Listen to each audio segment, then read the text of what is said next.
The number you have reached, 911, has been changed to a non-published number. You're listening to UCW Radio. In your face. Welcome to another segment of UCW Radio. This is your host, Lou, a.k.a. Falcon Coparis, and I want to thank all of our listeners once again for the continued support by listening to the show. We're increasing our syndication. We're expanding our reach, so that's a good thing for the show and for our listeners. And we're also getting a lot of interesting guests on the show, from actors and models to pro athletes, pro wrestlers, pro MMA guys, mixed martial arts, recording artists, authors, writers, filmmakers, so on and so forth.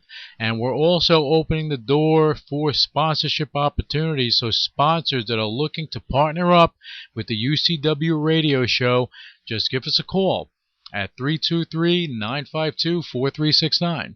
Or you can visit our website and find out how to go about it. And you can contact us there as well, and that's ucwmagazine.com.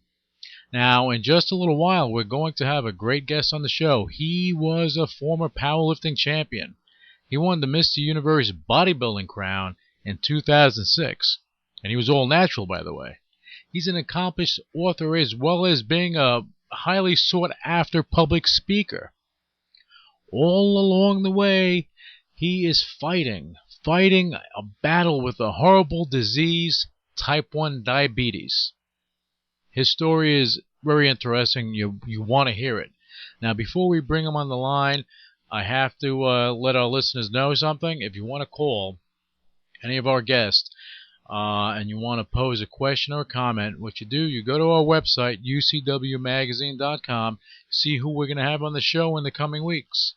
You can give us a call. You can pose your question to them or leave a comment for them. And if it's interesting enough, we'll make it part of the show. Just make sure you leave your name and where you're calling from. Not your number, but where you're calling from, what state, so that our guest can actually answer or comment on your comment. The number is 323-952-4369. Also, as I said, the UCW radio show opened its doors to sponsorship partnerships. This is new for us. We are actually entertaining several sponsors at the moment, and we're opening the door for more marketers to come forward and partner with the UCW radio show. Again, go to ucwmagazine.com to find out how.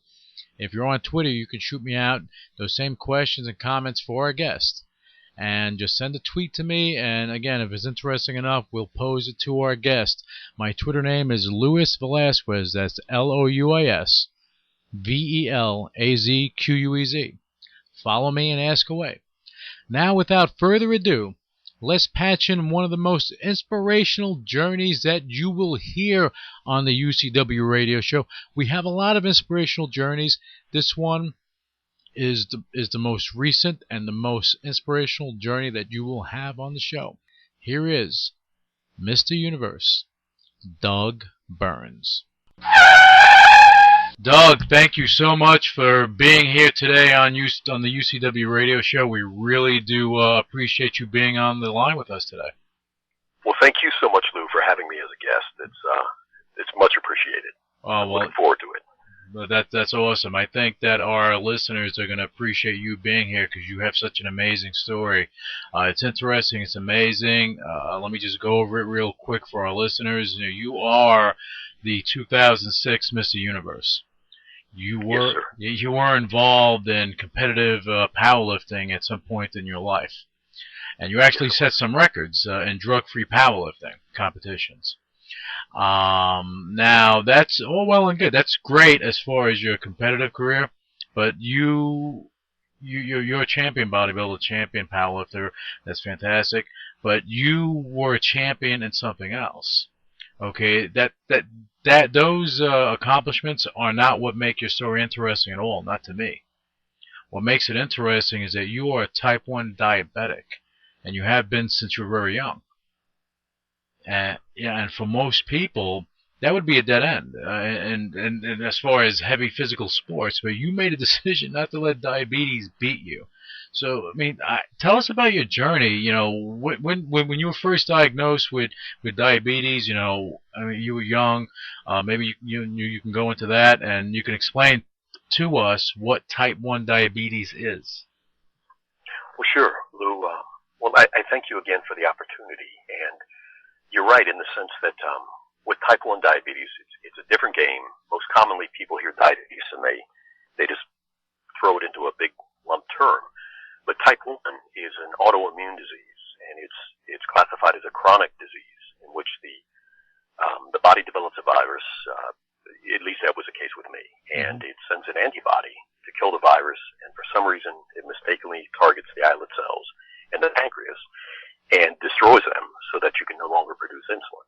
And when you're not having insulin, you come into this hyperglycemic state where your blood sugars skyrocket.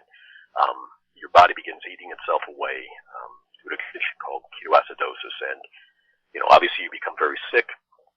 You're brought to the hospital. Without treatment, you simply perish. But when I was brought in, it was a long time ago. I was 7 years old, and the understanding of the disease was far less, advanced as it is now. Right. I was misdiagnosed the first time, so they thought that I had the flu. I was sent away, and when I came back in a week and a half later, there was so much sugar in my bloodstream that the ER physician, he could smell the sugar emanating from my skin. Oh my God! Because the kid's in ketoacidosis. He's got type 1 diabetes, and so click, they put it together, started me on an insulin regime immediately, and that's how it began. And as a little kid, it's kind of different because I just assumed, well, you leave the hospital and you leave the shots behind. Mm-hmm. Little did I know that it was something you were going to have to carry for the rest of your life. So that's kind of how it started out. But I mean, you were very lucky because they misdiagnosed you. Where if your parents didn't say, "Hey, what's going on," and bring you back there, you could actually died. Yes. Wow, that's amazing. So you went from there, and then you started. There came a point, and there was a moment, from the age of 7 to I think your early teen years, that you were trying to. You saw something in a magazine. You saw something that inspired you to get involved in powerlifting and bodybuilding. Yes.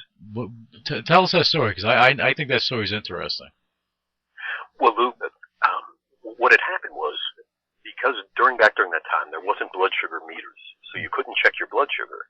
You did your checking by urinalysis, where you simply peed into a test tube or peed on a strip of tape, and the reading you got could be 6 hours off the mark because it's coming from your urine, not from your blood. And your blood, the degree of glucose in your blood is going back and forth on a consistent basis. So my control as a kid was it was horrific. I was in and out of the hospital. Blood sugars too high, blood sugars too low. Just couldn't get control at all. And as a result, my body began, very much wasting away. And talk about ironic, the physicians at the time had wanted to put me on growth hormone because I was so far under the typical height and weight for a child of that age. Mm-hmm. And, my parents at the time had, said no, and, it was never done. But the control was so poor that, I ended up failing the 5th grade, ended up, getting picked on a regular basis. Kids at the school, kids in the neighborhood. And, looking back, it was understandable because, I was brought into Johns Hopkins at 12 years old at 53 pounds. And so, I was so emaciated, it was, I was barely there. Wow. And so about this time, I had begun thumbing through a picture Bible, and just by chance I came across this picture of Samson with a lion in a headlock, and it just shell shocked me. I had never seen, these gigantic delts, these gigantic arms, big calves, big thighs, and to me it was just like, it was this huge answer. It was what I had been waiting for. Mm-hmm. And it was a painting. I was trying to figure out, well, is this guy really real?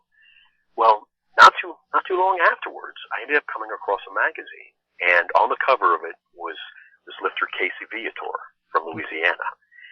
And Casey was this, enormously powerful guy, and it showed him, doing curls with, 225 or something. And, I said, heck, that's what I've got to do. That's what I've got to do.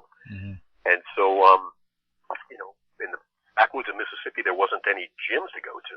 So I figured out how to construct this little makeshift gym in the woods behind the house. And, I borrowed construction materials, from construction sites at nighttime, scaled a crane to pull out the pulleys on this abandoned old, warehouse crane.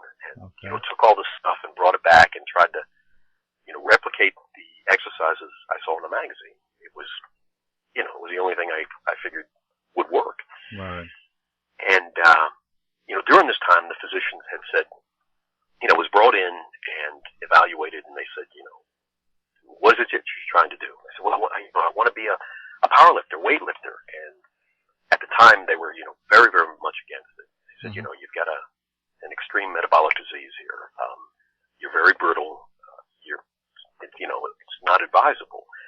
But the physician, Dr. Shapiro, he didn't shut me down. He said he knew how much I was struggling as a kid. Mm-hmm. He said, so I'm not telling you you can't. He said, but I'm not endorsing it either. Mm-hmm. And to me, it was just a green flag. Go for it.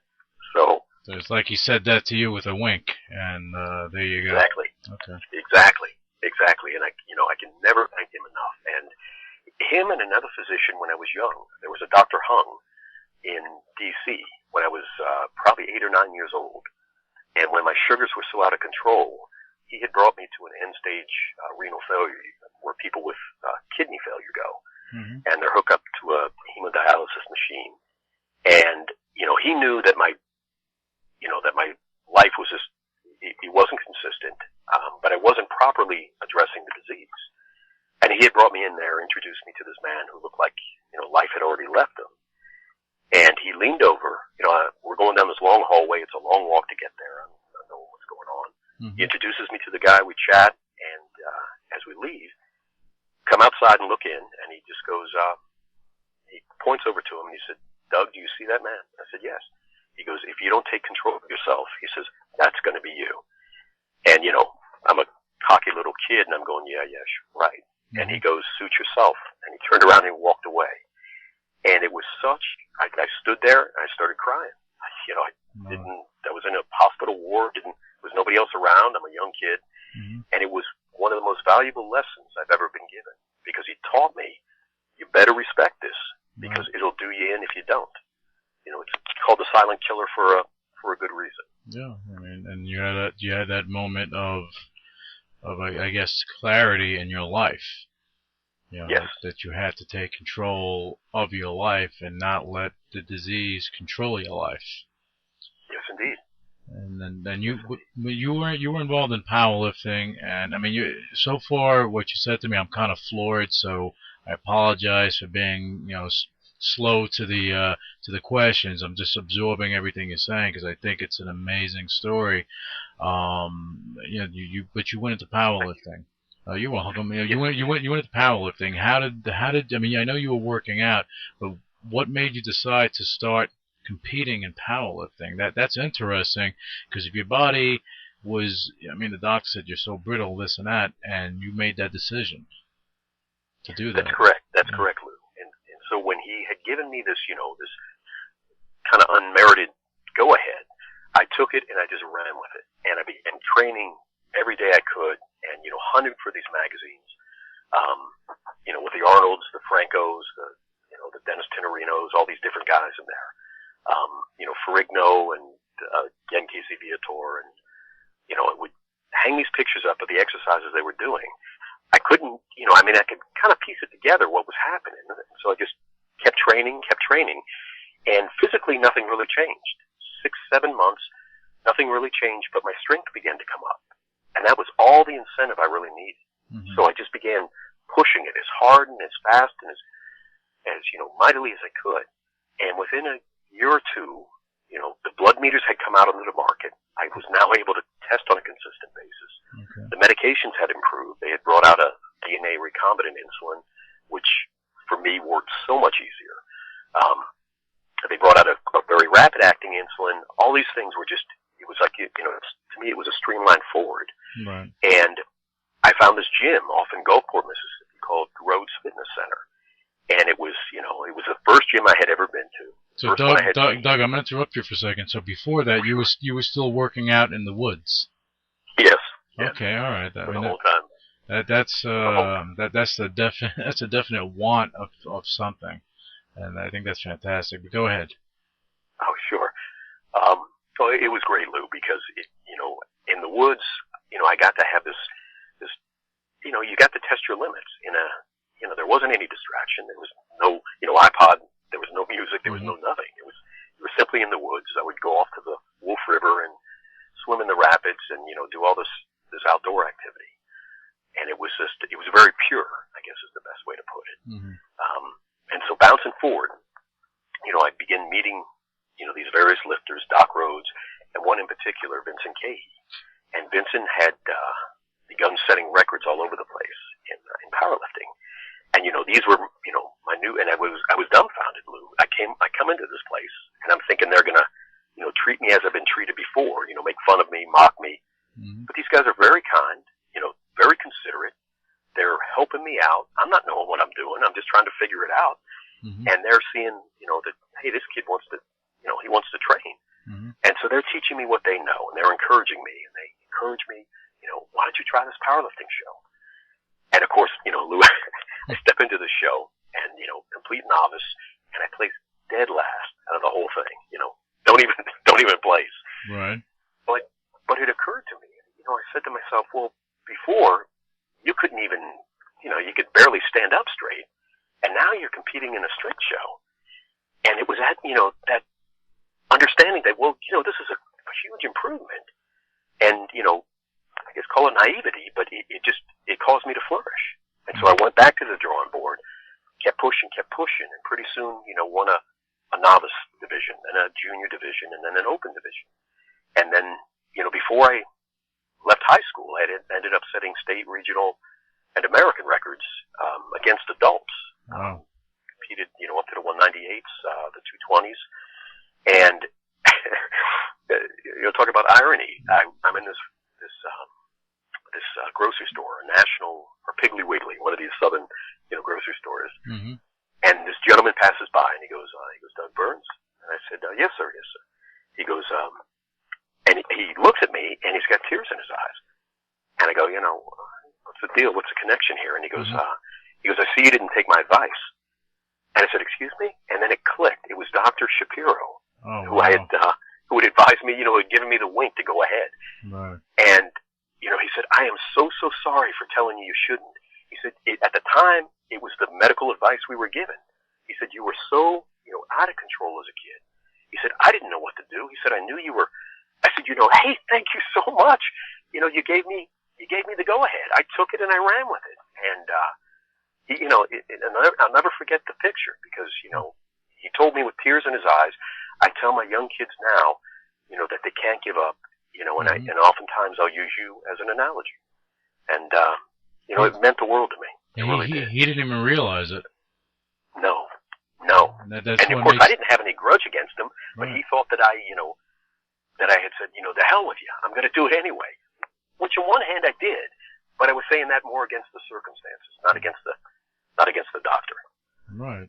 That's amazing, but it just shows how in life, you may do something not knowing what the end, what reaction or what's going to happen, and you can inspire someone to do something great. And he didn't even know he did that, but he did give you the opening to go. All you needed was that opening, that reason, and he gave it. Yeah, that's exactly right. And he gave you. I mean, that's amazing.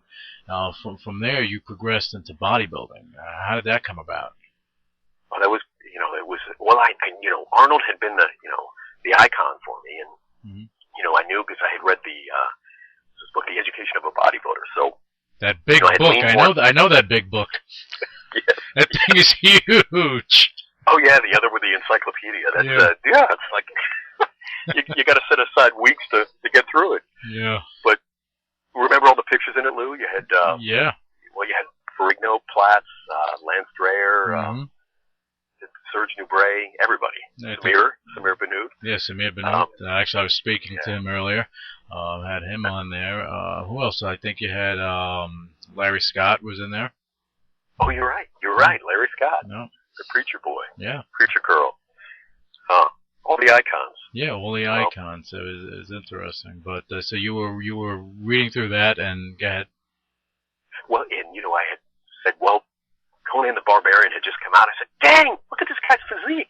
At the time I was now strong, Right. but you had that chunky country boy look. Mm-hmm. And I said, well, I've got no six pack, no semblance of abs. Let me give this a go. And so, just I dug in as deep as I could, found out everything I could about the training, about the nutrition, all the different areas, the way their eating was, and it was kind of difficult because I'm having to moderate all these injections of insulin that I'm taking, and it's hard for the training, but let alone for the body fat percentage. And it wasn't until later, until I won the Southern or the Natural USA Championship, that we had done this study, and it showed that my insulin requirements had dropped 89% when my body fat was so low. Really? Because at the time it wasn't known, but there's two pathways into the cell. One is by insulin, the transport system, but the other is by anaerobic activity. When the cell opens up and it's being forced to request glucose, the glucose will come in a different pathway. And it was and I knew it from experience, but at the time it wasn't on the books. But so people, our listeners can understand, and maybe you can give clarity on this, so they understand when you're dieting and bodybuilding and you're taking all the water out of your system, the glycogen actually builds up in your muscles, the water comes out. Yes, okay. Yes, and and the trick is that for me, I could be big, but I can't get lean. If I'm big, the only way for me to effectively drop the body fat is by engaging in cardio work and engaging in in caloric restriction, primarily with the carbs. But you remember, this is a 24-hour-a-day, 7-day-a-week balance that I've got to do with the amount of insulin I'm taking, the amount of glucose that's coming in. You've got to couple it with anaerobic training, with the aerobic training, and so it creates this spectrum sheet that's just on one hand, it's beautiful because it's the blueprint of the body. It's just that you're being forced to consider factors that the normal person doesn't have to work with. Right. Well, it's like being a scientist in ways. Yes.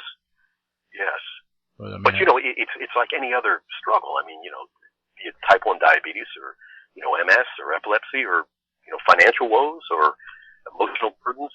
To me, they kind of fall under the same heading. It's a burden. It's an obstacle that's placed on somebody, and they've got to deal with it. And they've, and we all have choices. That we can take our best shot at it, or we can simply give up. Right. And Lou, I mean, you make the best you can, and do you fall down? Shoot, yeah, you fall down a ton. Yeah. But you got to get back up. Oh, without a doubt. But that's what defines someone. And I always make reference, and it's funny that if you look at someone, I don't know, like Sylvester Stallone, okay? Yeah. Words that he said in his last Rocky movie, it's funny, the movie wasn't that good, but just what he said to his son was, to me, like, wow, it made a lot of sense. Where life will continue to knock you down, it's up to you for you to get back up. Life's not going to stop. You'll always have something pounding on you. But what defines you is how much you can take and keep moving forward. It's so true, Lou. You're so right. Yeah. Because it's almost like fear is the burden that it's not so much the type 1 or the financial burden. It's the fear that I'm, not being accepted, or I'm not meeting up, or I'm not somehow performing properly, that really is the crusher. Because people want to be accepted. They want to be, included. They want to win in their own defined terms. And you're right. If, the knocks come, and they keep coming. Sometimes, sometimes you feel like you've got a target, on your back or on your head.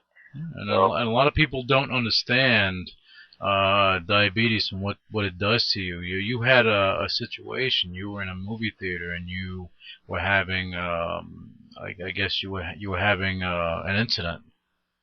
Yeah. Within yourself with the diabetes, and you just needed some sugar or something, or you need to take a shot. Do you want to talk about that story? Because I think sure, Lou. People may find it interesting how even the authorities, they aren't schooled in something like diabetes, which actually they should be. Yeah, and it's guilty until proven innocent was the turnout for this particular incident. I had been at a theater, and again, oddly enough, I was going to see the film 300, which I thought was a great film. But as I'm standing in line, my sugar had begun to drop, and I had met a couple of kids as I was coming up the staircase, and said, "Man, what do you do? How do you get in shape?" And we're chatting and everything, and I had come up top, passed by a couple of officers who had the sunglasses on and the cool look, and I just wondered, because these kids I had spoken to were they weren't they were maybe they looked to be something they weren't. After chatting with them, you realize they're just kids. Mm-hmm. And I had wondered if there was any interaction. And that beside the point, I had come on inside, had adjusted for a meal. The meal got delayed, and I had begun to slip into insulin shock. Mm-hmm. And as I went in, I got the tickets, but my vision began to drop, so I could no longer see clearly. Got up to the top of the escalator and had come to the counter and had asked the girl behind the counter. I said, just need some sugar. And my voice had begun to shake, and she didn't understand. And I'm putting my wallet out, and I'm just trying to say, you just give me anything. And it's not, because what happens when your glucose begins to drop like that, and you go into hypoglycemia, which means your blood sugar is dropping excessively low. Your brain and your central nervous system just run on glucose and oxygen. You shut off the oxygen, you're dead. Right. Well, the glucose, the deprivation is gradual, and so the signals become, twisted, and you begin to misfire, and the body, look for any way to get it sorted out. Mm-hmm. And sometimes you can appear to be, sweating profusely. You might be, shaking uncontrollably, and what happens is end stage, when you begin to have convulsions, the body is trying to fire off glucose, getting adrenaline, the adrenal cortex, to get any type of energy into the system to keep you from dying, because if it continues, you slip into respiratory failure and you die. So with this, they thought that I was intoxicated. Didn't have a drink. I was interviewed on Inside Edition, and the DA from Washington, D.C. said, had you had anything to drink? Yes, ma'am. She said, you had? I said, yes, about 3 months prior. And, she started laughing. She goes, I can't believe this. So what happened was, they assumed I was drunk. They asked me to, if I would come downstairs. So I walked downstairs, walked outside into the lobby, and the security guard, escorted me out. And I got outside, the cold air hit me, and I realized, you got to get sugar. So I turned around to come back inside. Well, the security guard had gone off and gotten the 2 police officers, and they came up from behind. I didn't know who it was, grabbed me by the shoulder, and I simply brushed the hand off my shoulder. It was a firm grip. I didn't know, who it was or what it was. Popped it off, and out came the mace and or the pepper spray, and coated me once, and then coated me twice, and this big brawl ensued, and it turned out to be 5 officers, and the unfortunate result was they had jimmied my arm up behind my back and tore my brachial plexus on my right side, so that my right hand it still doesn't function properly. Oh, nice.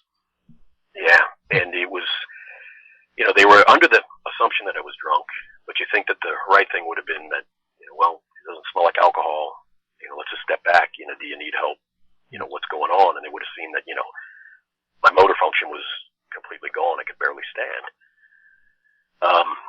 And so, long story short, it just became a huge nightmare. It crushed the business I had crushed a book that was coming out the next week. So the timing couldn't have been worse.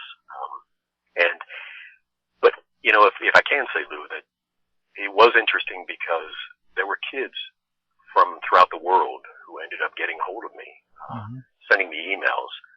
One kid in particular said, Doug, I'm so sorry, you had to go through what you did, but something similar happened to me at school, and all my friends thought that I was drunk, or thought that I was on drugs. He said, and I took my friends your story, and he goes, now they believe me. And he goes, if it means anything, it means the world to me. And that was one, and then, others began coming in Germany, Brazil, in the U.S., and the people in the community ended up, standing up, for me so strongly because I was facing criminal charges. I was brought to trial for the whole thing, and I had a great attorney, Micah Jacobs, and the mayor at the time of the city was very much inclined to just simply that we both just simply fix the situation. And she ended up stepping out of office. And I don't know if it was in part due to the way things unraveled, but they unraveled in a very very bad fashion. So, but again, it's one of those things. So, okay, so all right, then what are you going to do? Bemoan it, or you're going to try to make things work out? So, the deal, Lou.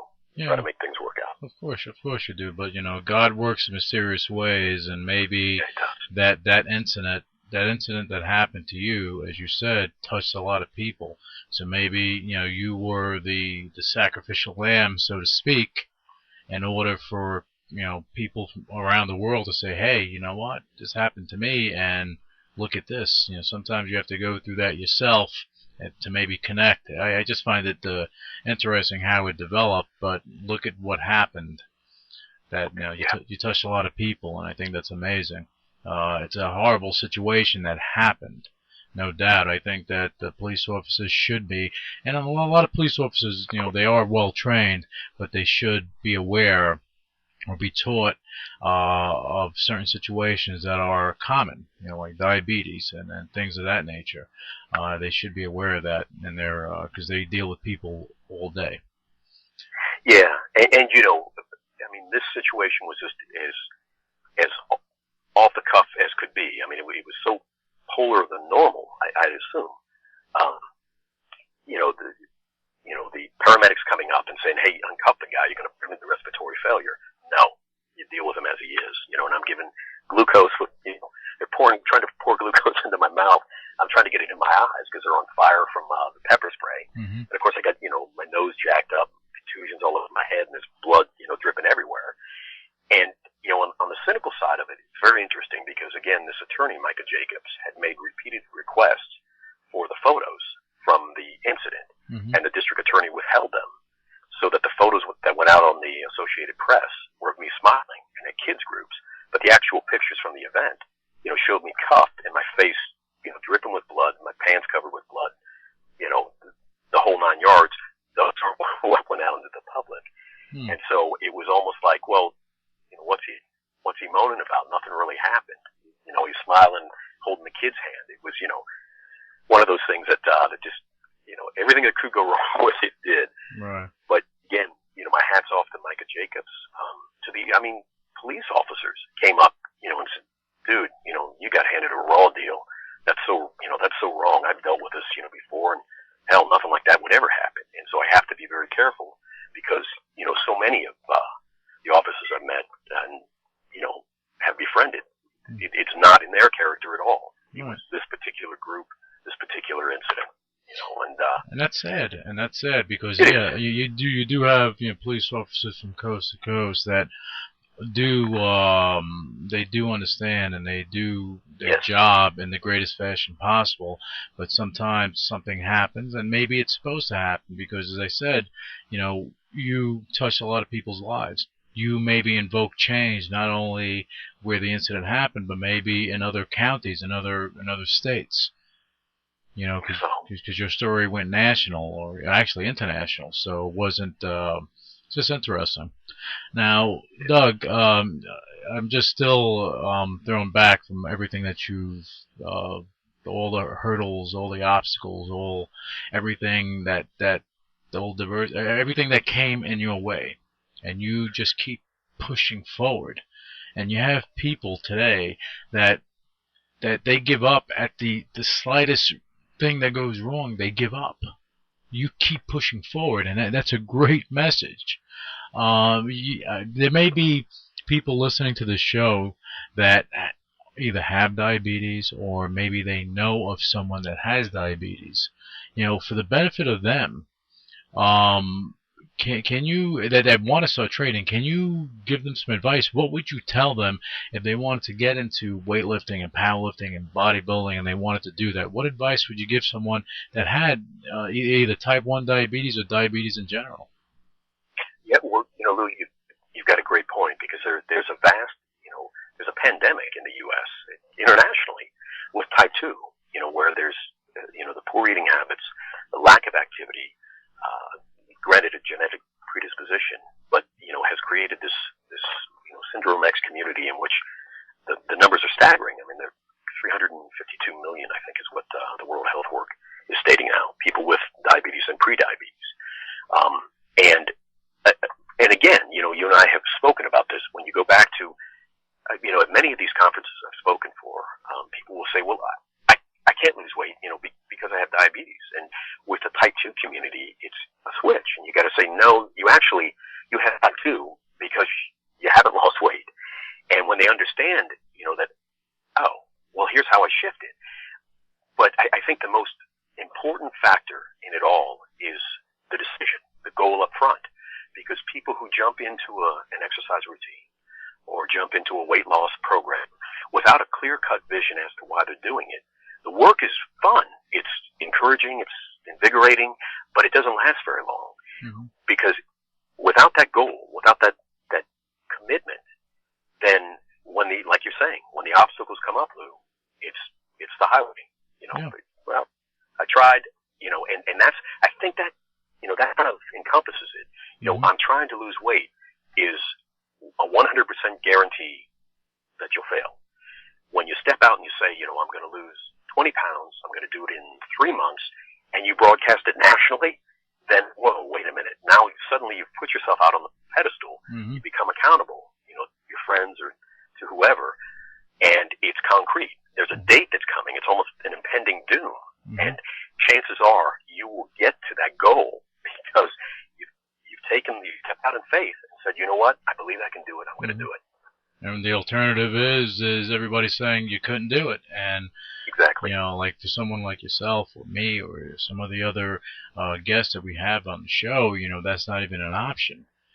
When you go and you put yourself out there like that, yeah, it's time to put up or shut up, and it's better to put up than shut up. Yeah. So now, Lou, let me ask you, because sure. you sometimes find it easier to overcome an obstacle when people tell you can't, because it drives that resolve in you. Yeah. Okay, go ahead, tell me again. Yeah. That is a true statement, because when someone tells you can't do something, but for me, it's like, really, I can't? Let me see. Yeah, I can, and I think I'm going to, and let me know what you think when I'm done. That's my attitude. That's exactly right. Yeah, but you have to have that attitude. You have to have that way about you, and that thought process. Because if you don't, again, the alternative is you looking in the mirror. You're 50, 60 years old, looking in the mirror, the elastic's off in your underwear, and you're not shaving, and your hair's a mess, and you have a big gut, and then what? You look through and you see the reflection. You see some 20-year-old kid running away with your dream. Yeah. And that happens all the time. It does. Yeah. You're right, Lou. I mean, you're right. And that, that at that 60-year-old, that 50, that 40, that 20, mm-hmm. I mean, if we could go back, how different things would be. But at that point where they are, being willing to say, well, you know what? I mean, death is going to grab us all. The death rate is 100%. Sure, no doubt. Everybody's dead. Right, so I've got another 20, I've got another 30, another, 10, maybe maybe only another 5 years. Now, at death's door, wouldn't I look back and say that, you know what, I should have done X, Y, and Z? And so, you're right. That's the most horrible thing. That's the most horrible thing to say, I should have. Yes. I'd rather say I did, or I tried. Yep. And with that statement, so oftentimes people are afraid of failing. Mm-hmm. And failure, I mean, I think Arnold, Samir, Platz, everybody has proven, I mean, bodybuilding is, at its essence, is almost an issue of failure. Mm-hmm. You push yourself until your body says, I can't. Mm-hmm. And you keep pushing the level up and up and up and up. Yeah. And I think when people in the outside begin to realize that, you know what, failure is part of success. It has to happen, because if it doesn't happen, the goal isn't high enough. You just nailed it on the head, and I'll even go a step further, and I'm going to quote Bruce Lee as far as martial arts, something that he said, and he preached this, and it is so true. He said, in order to be a great fighter, you have to accept the fact that you can die. You accept that fact, then you will be greater than you were. With bodybuilding, yeah, you go to failure. In business, if you accept the fact that, you know what, you can fail. Okay, we got that out of the way. Now let's make it happen. Yes. And that's what it comes down to. And that's what you did. And I commend you for that, because that's your story today. Is basically sending a message, as when we had David Lyons on, a similar type of situation. You fought to get to where you are. Okay, despite all the adversity, despite all the obstacles, everything in your way, you hopped over and you just kept going, and you didn't let something hold you down. You were basically the Adonis with the Achilles tendon. The Achilles heel attached to it, and that was it, and that was your diabetes, and that was the obstacle in front of you, or actually the weight that was on your shoulders. But you got through it. But now you see, you have such a story that you even put this in books. Well, thank you. Okay, I mean, you wrote a couple of books, didn't you? Yeah, I wrote the Diabetes Antidote. Yeah. Which is, it was a book that the intent is still delivered in the book. It was just a little unfortunate in that it was going to press right as the whole incident with the police happened, and it was just it was unfortunate. But again, what do? Do you throw it away? No, you put it out there, and you say, it will help someone. Mm-hmm. It will help some, and it certainly has. It's done well in its own right. Many have written me about it, and to me, it's that vehicle. If life were perfect, it'd be best to give it all out for free. Right. To simply say, and you find those people who were, they're not able to purchase something, and to me, that's the drive. Those are the people that need it the most, because mm-hmm. they value it the most. And when you give it to them, I mean, I think you and I had talked, Lou, that I was recently in South Africa in a downtrodden area on the outskirts of Port Elizabeth, and there was these, kids out there with no shoes, mm-hmm. In the rain, soaking wet, and I'm watching as these 10-year-old kids are fathering they're playing the father role to their 6 and 5-year-old sister and brother, and you give them, a pair of socks and a candy bar and pat them on the head, and they just start weeping. And it's not an act, because you're watching, or you walk with them back to a shack that's just, plywood stuck together, and you're realizing that, man, things, feel rough, but things, aren't always as they feel. No, they could be much, much worse. That's why, it's interesting how, if people put this thought in their head, when they look at this situation, they see all the bad things that are happening to them. The reality is, things could be worse. Yes, they can. Things could be worse. So, own what's in front of you, whether it be financial problems, whatever it is, own it, but then get over the hurdle. That's a great way to put it. Yeah, that's a great way to put it, Lou. We're in America. This is the land of opportunity. And you can accomplish anything you want to accomplish in your life if you so choose. And you are a prime example of that. And I love having you on the show today because, again, your story is inspirational, and you're more than welcome.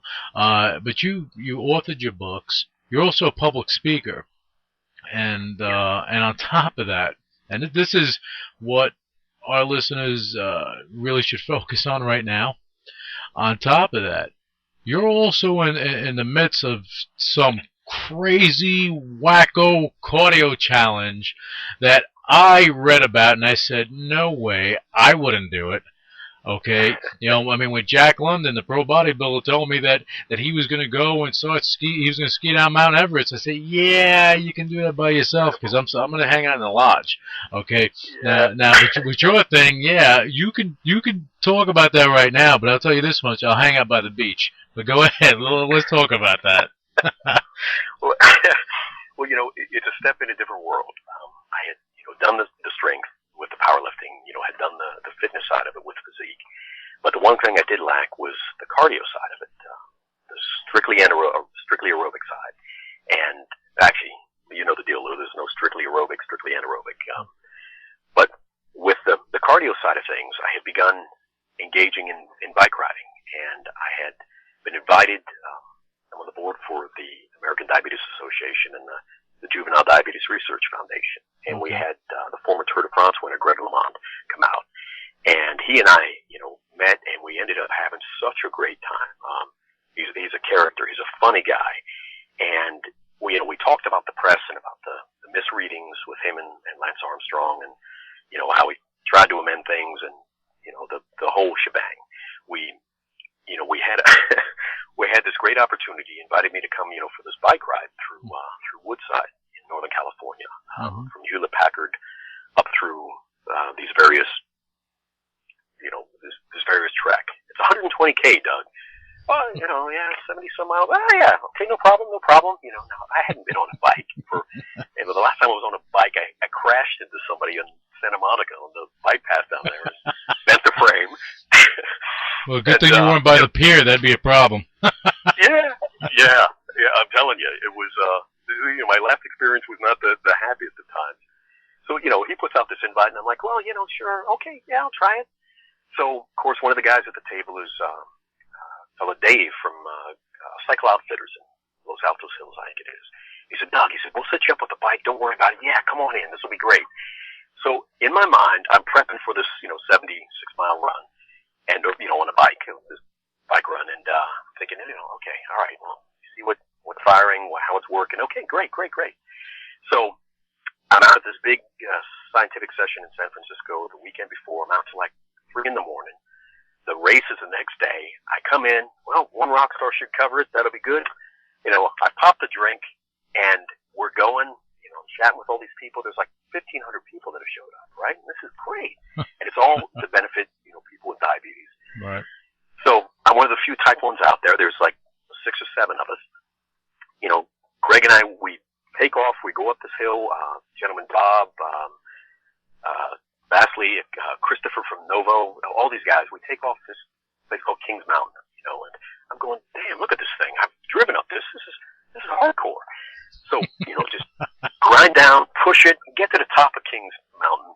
My shoes are dripping wet with sweat, right? And I'm just like, and they're coming up, dude, you ruled this mountain. And I'm just going, I'm exhausted, right? It's this hardcore anaerobic push, fine with it. And I said, yeah, well, thanks a lot, but, you didn't tell me. I said, and I'm glad it's that's the hard part. And, they look at me and they just start smiling. They go, Doug, we've got like another 5,000 feet of elevation. I'm like, no! So, and of course, I can't say anything, right? I'm just like, oh my God. So, we turn, we go up Skyline, we go down through, Pescadero and, halfway down, of course, my legs locked up, from insulin shock, had the jack in glucose, they shot the other way, doing all this manipulation. And, long story short, I finished it. But it was so much harder than I thought it would be. Mm-hmm. Now, granted, part of the fact was I was, carrying too much weight, 200 pounds up, up these 20-degree angles.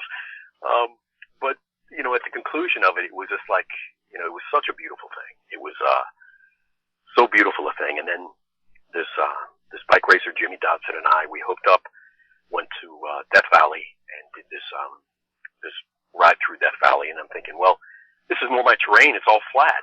Mm-hmm. Of course, after 50 miles in, you hit this 1,400-foot incline at the end, and it's all the stuff that you don't know. But how are you going to know unless you get out and try? That's true. I get to the top of this incline with Jimmy, with Lynn. We've got photos going. It's great, good time. Turn around. I'm thinking it's easy sailing. There's a headwind that you've got to pedal down the hill just to get motion. I'm like, no. But, you have to pedal down the hill? Down the hill. Oh, wow. After you've already done 52 miles, you got to pedal back another 52 miles to get, to get back. So, and again, it seemed insurmountable, but it was, in hindsight, it was nothing, right? That's the way the past endeavors, have to be. It was great. But that's life. Yes. I mean, that's a good analogy, a good, for life itself. You're going through, you have ups and downs, you have to keep pedaling, and if you got to come back, you come back, and that's what you do. You're right. And now you're doing something insane, or trying to do something insane. Yep. Now we shall see, because I had a medical backer coming in to cover me for the La Ruta Conquistador, which is it's 1.5 times the height of Mount Everest. It's from the Pacific to the Caribbean in Costa Rica, and it's a mountain bike race, right? And it's just the end line hardcore. I had signed up for it, was all good to go, and the backer pulled out, and I don't begrudge them. It would have been nice if they had followed through. They had a rough go economically, or so they said. Mm-hmm. And so I'm still looking. If it's not this year, it'll be next year. So my intent is to get it done this year, though. And I began alluding to it on. I had a friend, Bill, who put up a site, Doug'sQuest.com, and I begun trying to get all these things in synchronicity, and it's again, like you've alluded to, Lou, it's you've got a ton of obstacles. Mm-hmm. You have to choose which ones are wisest and simply go. And so at this point, I have to be honest and say that the La Ruta Conquistador is a no-go unless by some miracle something changes within the next week. Then it's a go. Well, But now, if somebody wanted to sponsor you, they can go to Doug'sQuest.com and reach out to you? They could indeed. They could indeed. It's a scary event, and it's something that, to my understanding, no one with any disease has completed. Because it's 44,000 feet of elevation over only 300 miles, and just as hardcore as you can get. So to me, it's quite the invite, because I've been in Costa Rica before, and the wildlife there is insane. The crocs, that are sitting by a river's edge. If you're not cautious, you're walking up on 8 crocs. 800 to 2,000 pounds apiece. Yeah, So that's something you're doing on your own, my friend. But send me we pictures. Can work it out, Lou. We can work it, but no telescopic lens, right? Up close shots. Yeah, you can send me pictures. You just send them via your phone or something. I don't know, because I definitely won't be there. I don't care. Doug, do you see yourself? Well, let me give that website one more time. That's Doug's Quest, right? DOUGS Quest.com, and any of our listeners that are interested in sponsoring Doug and this crazy adventure, but actually it's very inspirational. They can go there, find out, and reach out to Doug and find out how you can help them with this quest. Now, Doug, do you see yourself competing again in the future? Well, see, and that's the point, Lou, is that after the brachial plexus tear, my right hand it doesn't work properly, and to me, okay, well then fix it, and I went to a neurosurgeon, and this is top of the line, the one who does the brain surgery, and he said, well, this is like a cable that's been stretched out, and he said the cords inside have been compromised. And I said, could you do surgery? He said, well, yes, I could. He said, but putting it back together, the casing holds like 170 nerves. He said you might wind up, with your upper arm not functioning at all. And I said, well, would you take the risk? And this is somebody who's a surgeon. And he said, in all honesty, he said, no, I wouldn't. I said, okay, so that scratches surgery. I said, how long, for it to heal? I'm thinking, 6 months, 10 months. He goes, about 5 years. I go, you're kidding. And he goes, no. And I go, well, it'll take a lot less because, he said, no. He said, that's already considering that you're a top level athlete. He said, I've already taken that into the equation. So the return to competition, at this point, it was the reason I was looking into cycling because he said that the most proper position is for my head to be elevated. And, on the ride in Death Valley, my right arm and right side had kind of become completely numb by the end of it, but I was able to get through it. And I know that it's not damaging in the sense it's not a contusion, it's not an impact, it's something that's very controlled. And, with that weak area, you've got to work it to get it better. Right. So I have to be I'm being cautious in the area I step out in, which on one hand, Lou, isn't proper. You get the vision and you go. And so far there's only been, one vision I've got with, the Conquistador. Okay. Perhaps the other is into, stand-up comedy. I don't know how it's there. I don't know where we're gonna go with that one, but you know what happens in life, and it's really interesting. In my life anyway. Sometimes you go through it, and a chapter closes. Your life is a book, and you close the chapter, and you move on. You close the chapter, you move on. Whether you had your powerlifting moment. You close the chapter. Bodybuilding, you close the chapter. Now you have a new chapter and a new part of your story. And at the end of the day, when your time has come, you have a whole story, the whole book that's out there about your life. Too many people, and it's sad that they take one incident, one bad thing that happens, like, okay, my life is over, and let me jump off a building, let me put a bullet in my head. I mean, how weak are people? And it's really sad. But hopefully, as I said, people listen to this and they realize in their lives, well, wow, I have financial woes, but this guy's life was pretty rough, and he got through it. Yeah, and and Lou, there's so much more. The alcoholism, the familial or the family issues, and the whole sketch of different arenas that ends up giving you empathy towards others who struggle. And I mean, I've keynoted for the Senate Commission on Health Reform for New York City, but I've also spoken at LA Central Lockup, with kids who are 17-year-old and inline criminals, and not behind the bulletproof glass that the guards were, out there with them. And you realize that struggle is part of life, and we just have to make the most and to understand that everybody struggles in some fashion. And all of your listeners, in one way or another, have something they're trying to, to get over, something they're trying to better themselves in, and they're met with a ton of obstacles. And, the only thing we can do is to say, that, I wish you the best, and I know that you can. If I can help in any way, let me know. But you know what it is, too, and the old saying goes that you can bring a horse to water, but you can't make the horse drink. It's true. You can't.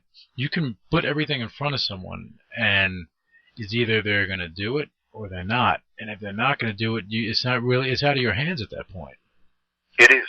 That's very true. Yeah. And it's it's beneficial for them to to be able to look back and say, in hindsight, I realized I didn't do that because I didn't want to. I was given the opportunity, but I believed the fear side of it. And you're right, because if you enable bad behavior, it's counterproductive to everybody. No, I mean, I wish people, and I say this because this is how I try to live my life.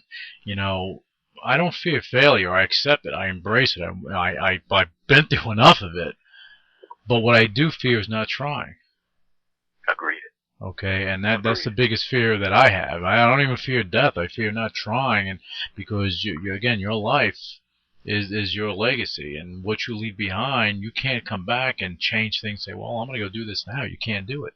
It doesn't happen. No. You have one shot. You have to make the most of it. Doug, it's about this time that we give our guests the opportunity to speak about anything we haven't covered. I think we covered a lot, but there may be something that we didn't cover.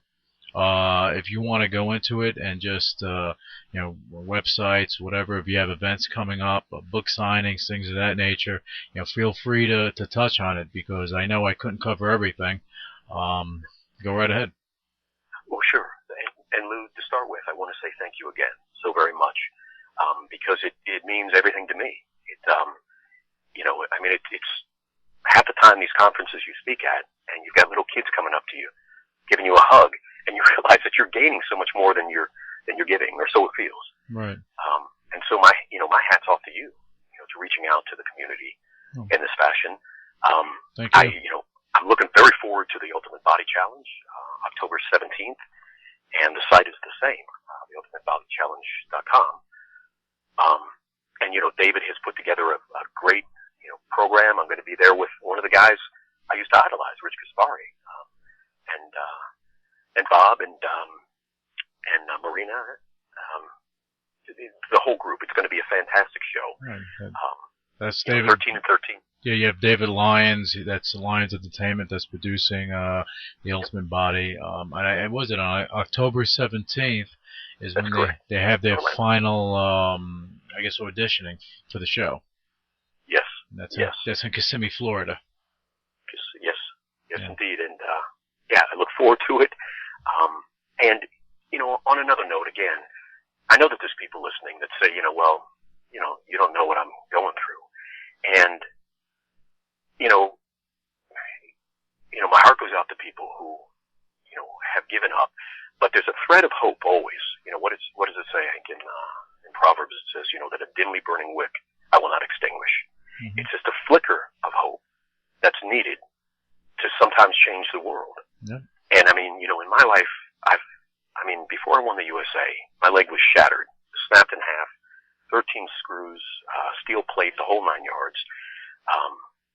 Was swept down the Merced River with another man who perished right in front of me, class 3 rapids. The heartache of being involved in that whole thing and, wondering why you survive, and, seeing him with his children and without his children. And, the financial woes that came about, the divorce, the whole thing. You've got a bucket of crap that life gives you. Yeah. And, and it's to everybody. It's just in different ways. And I think that, that by, honing in together and being willing to say hi to somebody who looks like, they're having a rough day, it doesn't appear it did anything at that moment. But down the road, you don't know if maybe you just changed the course of their life. Yeah. And I think that, we're all entrusted with a gift of helping other people in one way or another. And some are gifted, and, everybody, I think, is gifted in a certain fashion. We're all like a Christmas present with, different products inside and different wrappings on the outside. Yeah, but it's just an issue of getting rid of the paper and, and understanding, hey, this product is valuable too. But that's I love that you said that, because I always say that life's a gift, but you have to unwrap it. Yeah. Okay, if you don't unwrap it, then nothing's going to happen.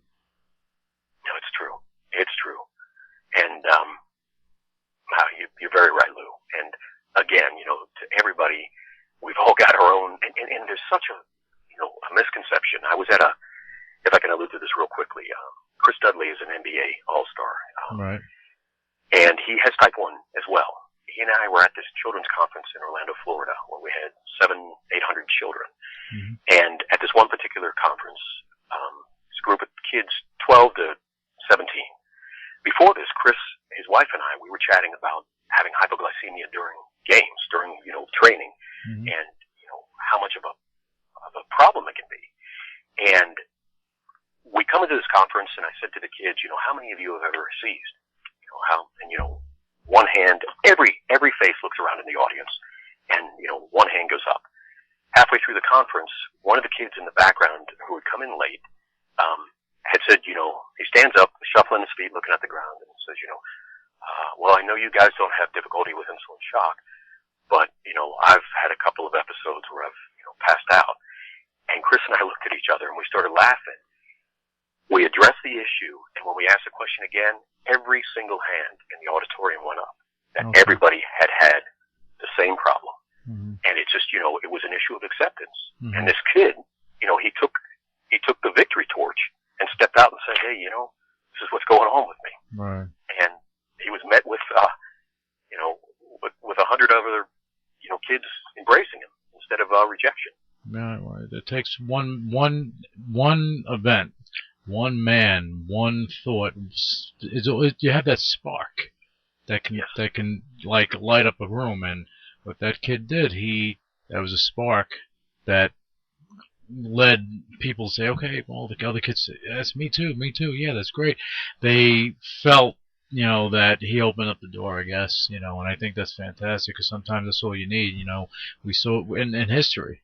We've seen that with John F. Kennedy. We've seen that with Martin Luther King. We've seen that with Abraham Lincoln, so on and so forth. It's one man or one incident to go and change the world, and we've seen it time and time again. So in our own lives, in our own worlds, that can happen as well. And you're so right, Lou, in that the world can simply be our children, our immediate family, and our close friends. Yeah. And we think nothing of it until 20 years down the road when, the child says back to you, Dad, remember when you said this? Mom, remember when you said this? Yep. It changed my life, and we didn't even know it. Yep. Just like you said with the doctor earlier on, he didn't know it, but that did invoke change. Just one thing that sparks at someone. Now, Doug, your story is amazing. As we went through it, I was just every couple of minutes I was thrown back even further and further, and I'm humbled because what you have been through really makes things in my life, even though I look at things that maybe I may have an issue here and there, they become minuscule, because what you are accomplishing now, what you went through, is like, wow. And I love hearing that stuff. Just like David Lyons, he went through that later in life with MS.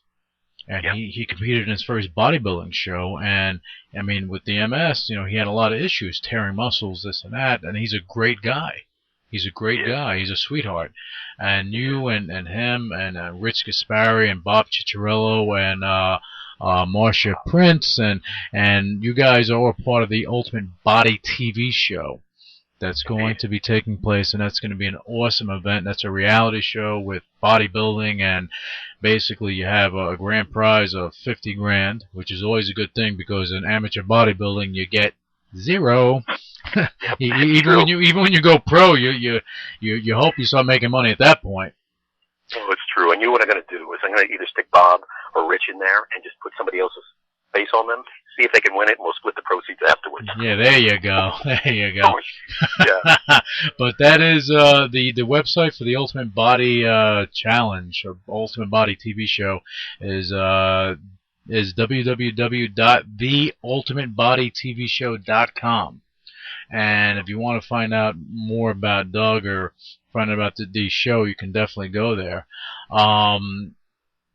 Doug, as I said, your story is amazing, overcoming odds and hurdles and not sitting in a corner crying about the situation, but actually paving the way for others to fight back is amazing. For kids to say, okay, I can get through this, is an amazing thing. And I'm telling you truthfully, I am truly honored. Not appreciative, I'm honored to have have had the opportunity to have you on the show. And we want to have you on again when the Ultimate Body show begins, if that's okay with you. That'd be beautiful. Okay. And I'm equally as honored. Oh. I really am. Okay. I mean, you've sprung an outreach that other people thought about, but you did it.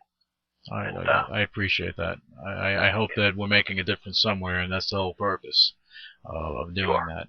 And also for any sponsors that are looking to sponsor you, they can go to Doug'sQuest.com.